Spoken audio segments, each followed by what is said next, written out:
గడ్డం ప్రసాద్ అన్న కుమార్తె అనన్న చేతన్న గారికి, అదేవిధంగా ఎమ్మెల్సీ ఆదిరెడ్డి అన్న గారికి, కొండలరెడ్డి అన్న గారికి, అదే వేదిక ఉన్న పెద్దలందరికీ, మండలం నుంచి వచ్చిన నాతోటి గ్రామస్తులందరికీ హృదయపూర్వక నమస్కారాలు.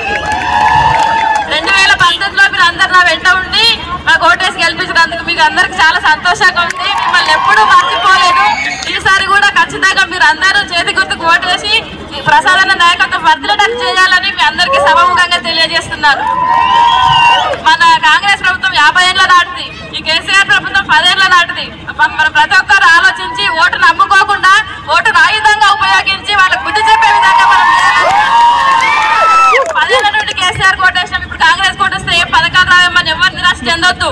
అన్ని పథకాలు, ప్రభుత్వ పథకాలు అందరికీ అందుతాయి. నిరుద్యోగులు ఎంతమంది ఇబ్బంది పడుతున్నారు. 10 ఏళ్ల నుంచి మీ పిల్లలకి ఎవరికైనా ఉద్యోగాలు వచ్చినాయా? ఎంతో మంది ఆత్మహత్యలు చేసుకుంటున్నారు. కాబట్టి మీ పింఛన్ కాదు ముఖ్యం, మీ పిల్లలు ముఖ్యం, వాళ్ళ పిల్లలు ముఖ్యం. కాబట్టి వాళ్ళందరికీ ఉద్యోగాలు రావాలంటే మనందరం ఖచ్చితంగా ఆలోచించి చేతి గుర్తుకు ఓటేయాలని మీ అందరికీ నేను తెలియజేస్తున్నాను.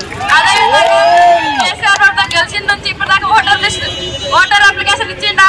10 ఏళ్ల నుంచి చచ్చిపోయిన వారి ఓటర్ లిస్ట్ అది. రేషన్ కార్డుల పేర్లు ఉన్నాయి కానీ 10 ఏళ్ల నుంచి పుట్టిన వాళ్ళ రేషన్ కార్డుల పేరు లేవు. అంతెందుకు కేసీఆర్ ప్రభుత్వం గెలవగానే నా పేరే కంటే ఇది రేషన్ కార్డుల నుంచి అంటే 10 ఏళ్ల నుంచి పుట్టిన వాళ్ళకు చనిపోయిన వాళ్ళ పేరు ఉన్నాయి కానీ పుట్టిన వాళ్ళ పేరు రేషన్ కార్డులు లేవు. వాళ్ళందరికి బియ్యం ఎట్లా రావాలండి? మనందరం కొంచెం ఆలోచన చేయాలి. ప్రతి ఒక్కరూ చేతి గుర్తుకు ఓటేయాలి. పింఛను మన ప్రసాదంగా గెలిచాక 4000 వస్తుంది. ప్రతి ఒక్కరు గుర్తుపెట్టుకోండి. అప్పుడు 2000 కదా, ఇప్పుడు 4000 ప్రతి ఇంట్లో ఇద్దరికి వస్తుంది. అప్పుడు ఒక్కరికి వస్తుంది కదా. రైతు బంధు సంవత్సరానికి 10,000 ఉన్నాయి, ఇప్పుడు 15,000 ఇస్తారు. ఖచ్చితంగా అందరూ గుర్తుపెట్టుకొని, అదేవిధంగా కళ్యాణ లక్ష్మి పథకం ఎన్నిచ్చారు, 1,00,000 ఇచ్చారు కదా. మన కాంగ్రెస్ ప్రభుత్వం గెలిచినాక 1,00,000 తులం బంగారం ఇస్తుంది. కాబట్టి ప్రతి ఒక్కరు మన కాంగ్రెస్ ప్రభుత్వం చేసే పనులు మంచోనికి వేయాలి. మన పనులు చేసేవారికి ఓటేయాలి. ప్రతి ఒక్కరు ఆలోచించండి.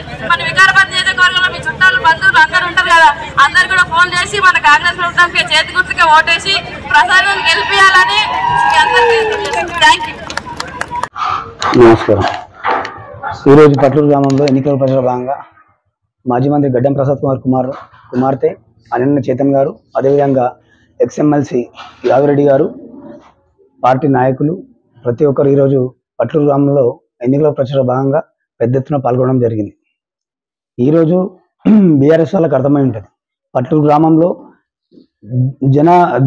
జనం లోపల ఏ విధంగా ఉందో కాంగ్రెస్ పార్టీ అనేది ప్రతి ఒక్కరు తెలుసు. నిన్న చూసుకున్నట్టయితే టీఆర్ఎస్ గవర్నమెంట్, టీఆర్ఎస్ ముఖ్యమంత్రి గారు వికారాబాద్ కాన్ఫరెన్స్ లెవెల్లో పెద్ద ఎత్తున ప్రోగ్రాం పెట్టడం జరిగింది.